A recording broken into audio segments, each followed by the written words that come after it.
Today on Expedition Texas, it's all about beer. Well, beer cans, that is. Today we're going to the Beer Can House in Houston, Texas. Texas is full of lost history, from lost cemeteries to abandoned buildings, from the infamous to the obscure. My name is Bob Malden. I travel all over the state of Texas looking for hints of Texas' colorful past. We're standing on sacred ground right here. Our lost history. This is Expedition Texas, and we're going to find it.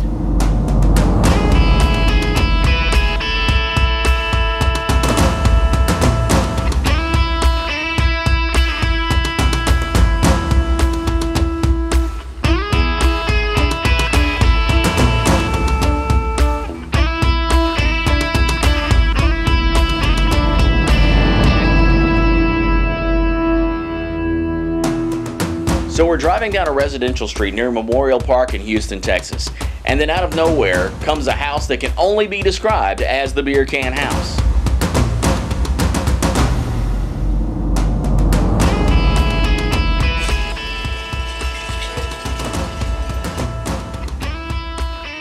So standing on this property looking around, you're just in awe. There's something awesome literally everywhere you look. But once that wears off, you start to wonder who would do this and why. John Milkovich. John Milkovich is the man who built the Beer Can House and decorated the Beer Can House. It's really hard to tell the story as when he started actually making modifications to his house, because it started before then. It started when he was born in 1912 and lived on the same street that he had his entire life, and grew up and went to school and ended up dropping out in the 8th grade because it just wasn't for him. And then he became a upholsterer's apprentice and worked for the railroad company and just saved everything that he could for his entire life. Now, being born in 1912 made him about 18 years old during the Great Depression, and that kind of gave him this need to save and conserve like most people who were born in that time period had to do. And so he just saved everything, from his marbles on the ground to the rocks at his work to the beer cans that he drank at the end of each day. So we're starting to get an idea who this guy was, but what would possess him to concrete his entire yard and beer can his house? When he finally did retire in 1968, him and his wife Mary had just collected a whole bunch of stuff, and he just got bored. Didn't want to sit around and do nothing like most retired people of apparently where he was from. He wanted to just fiddle about. And in all honesty, everything that he did came as one piece that just grew upon each other and grew upon itself and grew upon itself until eventually he covered the entire pavement. And when people would ask him why he did it, he would say because he didn't want to mow the grass anymore, because it was not that much fun of a job, I guess. And he just had the simplest reasonings for everything that he did. So apparently this guy was a doer, not a thinker. So exactly how did he do it? When he originally started repaving the yard, there is this awning in the backyard, and he paved the entire underneath the awning so that him and his wife Mary could have tea and coffee in the morning and a nice brew in the afternoon.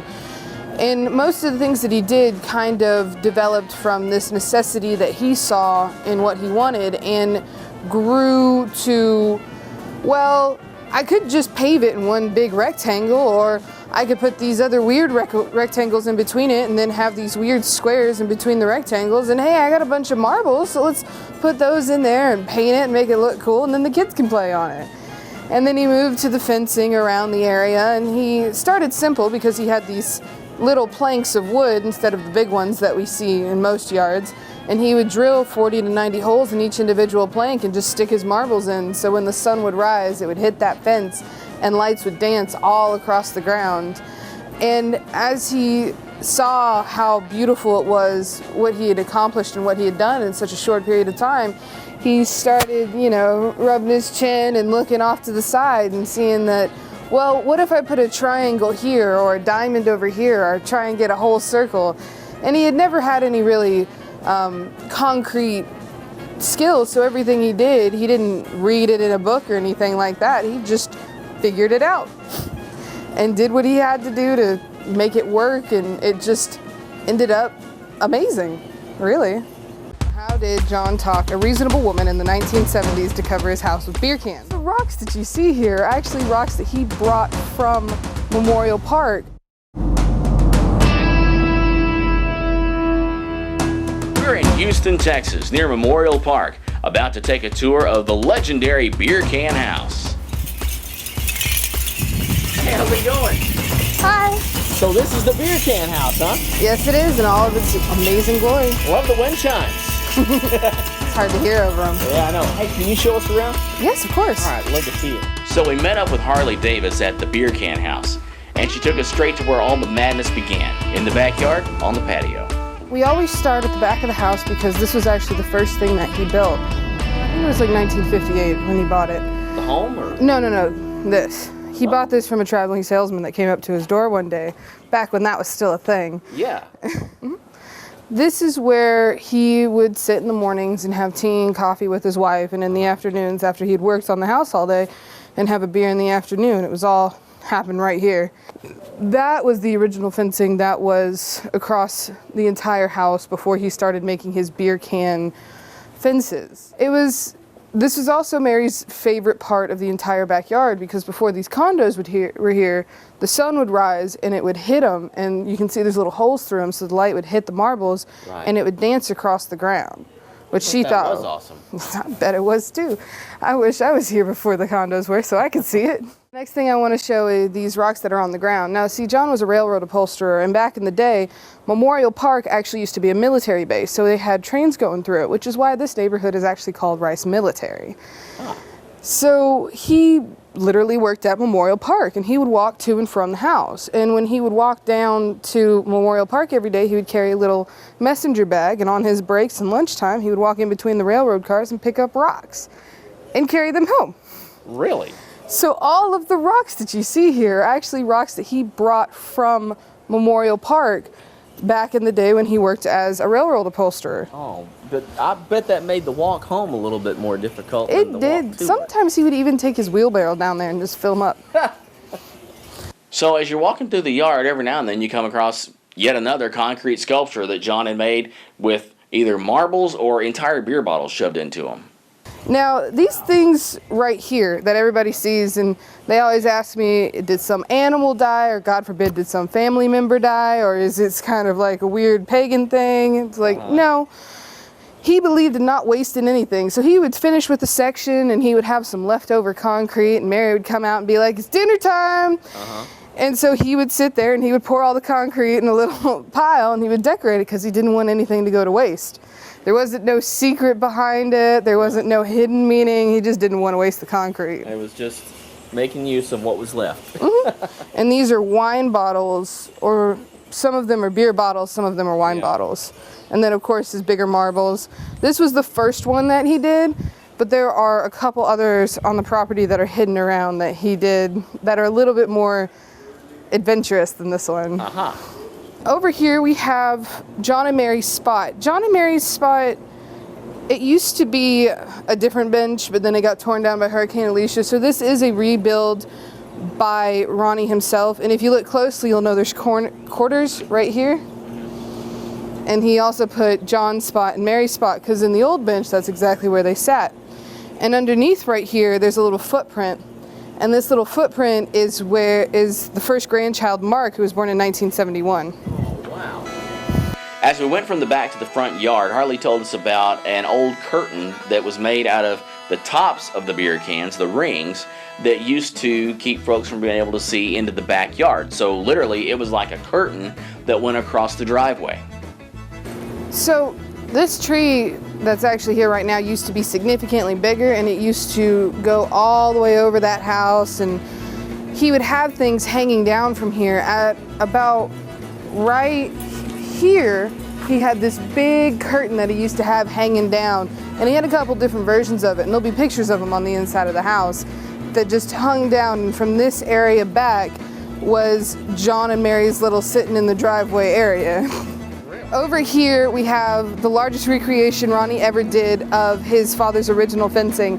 Now this is an exact recreation because it has all of the original aluminum in it in the last version of this fencing, because didn't take John all that many years to be able to finish everything that he did. So after a while, he went from making new stuff to rebuilding all the stuff that he already did do. So there are actually 3 or 4 different versions of each individual side of fencing. This little mound that he built over here is one of my favorites because it's not so much the most intricate, but it's because it really shows what he thought of his art and why he did his art, and it's mainly because of this piece right here. Now all these individual pieces right here are the lips of aluminum cans that he stretched out so that they would make a noisemaker and spin around. But he used an iron rod right here in the middle so that it doesn't spin in the wind anymore, as you can see. And I really appreciate that because it shows that the reason he did this, the sole reason he did any of this, was for himself and to make himself happy with what he saw, and not for anybody else and not for generations later.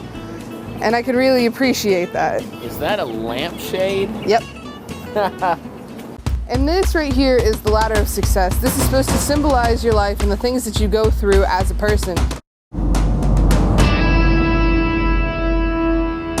We're in Houston, Texas at the famous Beer Can House, and we're getting a behind-the-scenes tour with Harley Davis. So John's wife wasn't too thrilled with the fact that the mailman couldn't find the house number, so she told him to fix it. Third and final try that John had at appeasing Mary. And of course he couldn't let her have it all her way, so he wrote it in Roman numerals, because he liked to do that kind of stuff. If you look closely at the planners, you'll notice that they have a bunch of words that don't seem to mean anything in no particular order.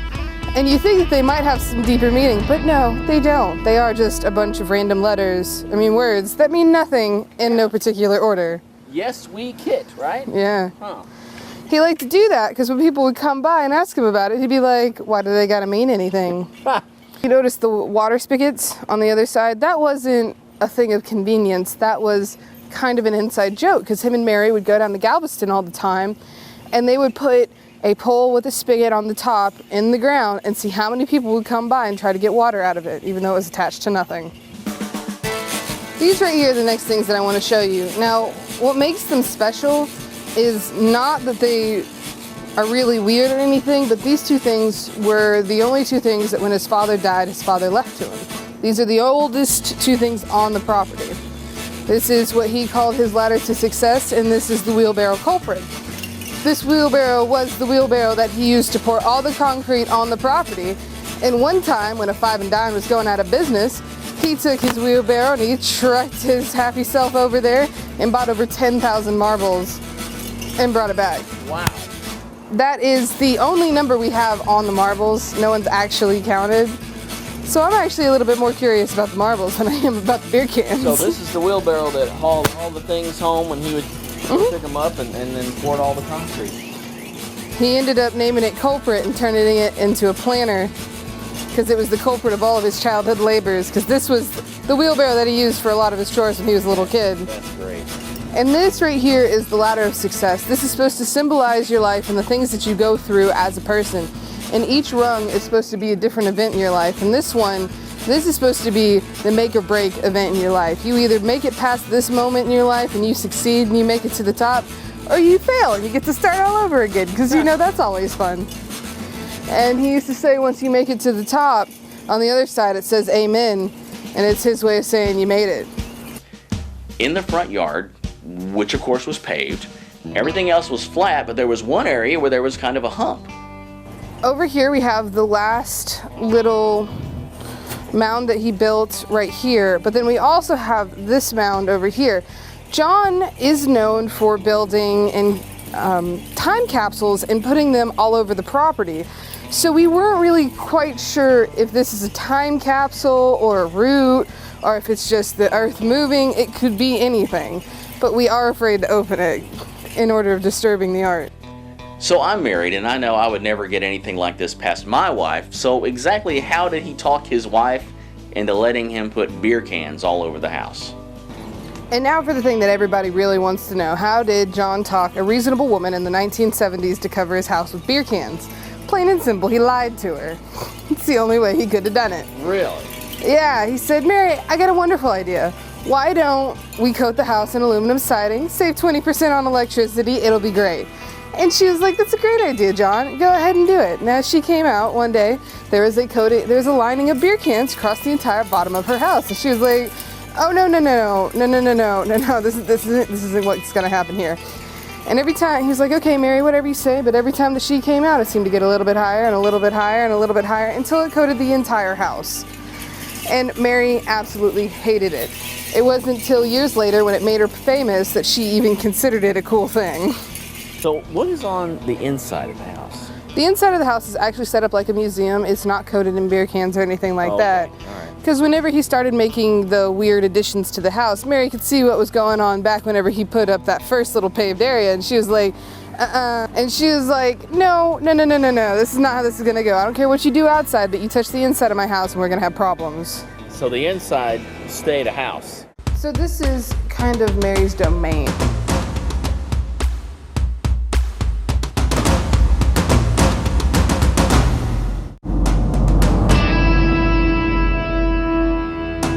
We're in Houston, Texas at the famous Beer Can House getting a behind-the-scenes tour. We're about to head inside to see where John dreamed up all of his crazy ideas. The outside of the house was John's domain, but as soon as you walked through the door, it was like a regular house from the 50s or 60s. And surprisingly, even though all the furniture is gone, the fixtures are there, and it's very much like it was when they left it. Wow, it's like we stepped back into the 50s here. It is. It's quite ridiculous. I love the color scheme now. Yeah, me too. So this is kind of Mary's domain. This is what, she was kind of known for, was her lemon meringue pies, which is kind of a secret about Mary, and that I like to wait till we get in here to tell, is there's a tree out there, and it's the lemon tree. It's the only thing in the yard that was built by her. This over here is actually a curtain that he made. Now this is a real special curtain because this was made all by the Bicentennial Falstaff beers, which we have a perfectly preserved one right here. Oh, wow. It is. When did these come out? The Bicentennial. Oh, okay. That's why it was called the Bicentennial Beer Can. Smart guy right here hosting this show. In this room we have over here an actual piece of the curtain. Now keep in mind this is a small portion of the actual curtain. And if you look closely, you'll notice that each individual can is actually a Budweiser can. And they're linked together. With cans. Yeah. This room right here was actually the kids' room, but the coolest thing about this room would have to be the floor. He would take scraps of linoleum from his job and he would bring it home and he would build the floors that are in the house. He actually made this jewelry box for Mary. Over here we have an actual example of how John used to hang up all the garlands across the house. And if you look closely, you can see he actually used every single piece of the can that he could. Now, outside right now what we have are these big metal bars that are kind of drilled in so that in case we have another hurricane or big wind event, we can just pull them all down, because these things end up in the neighbor's yard. Who are they really going to blame? Yeah. But he would nail the pull tabs into the wood on the house and hang them from that. Mm-hmm. This right here is John's actual workbench that we pulled out of the shed. Okay. Niftiest thing about this is, if you notice, it has hinges on the back. When he was done working, he would just flip it up so he still had room for his car. This right here we found all over the property. Now the thing about these is we had to bring them in because the wood's not treated and we didn't want them to rot away. But they're actually noise makers, and when the wind blows through it, it whistles. Over on this side we have all of his tools that he used to make everything that you see. These were the hammers, the scissors, and everything else that he would use to fiddle with cans. Some serious scissors right there. Yeah. A lot of these tools were also the tools that he used in his while he was an upholsterer. Unlike a lot of our expeditions, this is a place that's being preserved and that you can still go see. And it's being preserved as a piece of art. Although I'm not entirely sure if John was really a brilliant artist or just a guy who had a lot of time on his hands and a lot of beer cans. Well, thanks so much for showing us around the Beer Can House, and I can't think of any better way to commemorate finally getting to see this Texas landmark than, how about that? Will that work? Yeah. There's, And I got these great mugs. look at that! You can get souvenirs here. It's awesome. So we got mugs for the beer can house. There you go. So we're gonna have a beer at the beer can house in honor of the man that created it. Love it. You got a little carried away there, didn't you? I like Cheers. beer.